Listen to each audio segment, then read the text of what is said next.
இரவு நேரத்திலே என்ன பேச்சரவம் கேட்டது? யார் வந்தது? பகல் கேள்வி. ஒருத்தரும் வரல, பேசாம போய் படுத்து தூங்குங்க. தூக்கம் ஏது தோழா? மனதிற்கு நிம்மதி இல்லை.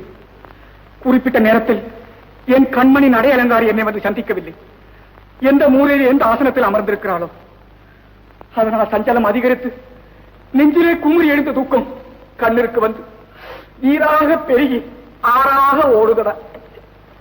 பேசாம போய் படுத்துங்கிறீங்களா? கசப்பு மருந்து கொண்டு வரட்டுமா? வேண்டாம், வாழ்க்கையே கசந்து விட்டதடா. நானே போகிறேன்.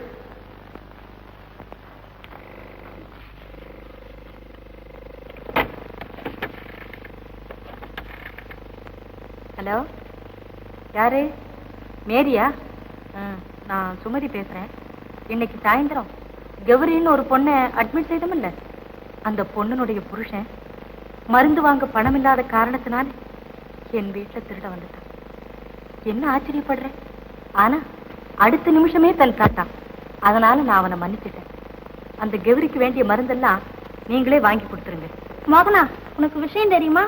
இந்த கௌரியுடைய புருஷன் மருந்து வாங்க பணம் இல்லாம நம்ம டாக்டர் அம்மா வீட்டுலயே திருடுனானா. உண்மையாவா? நிஜமாவா? இப்பதான் இந்த விஷயத்த டாக்டர் அம்மா எனக்கு போன் பண்ணாங்க. பாத்தியா அநியாயத்தை? அப்படின்னா இந்த கௌரியும் ஒரு கண் பார்த்துக்கணும். இங்க இருக்கிற கர்ப்பஸ்திரிங்க காதல கழுத்துல கிடக்கிறத இவ தூக்கிட்டு போயிட போறா. ஆமா, கௌரி புருஷனை டாக்டர் அம்மா என்ன செஞ்சாங்க?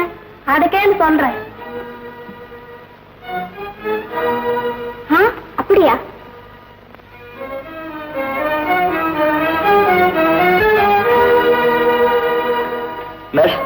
என் மனைவி கௌரியை நான் பார்க்கணும்.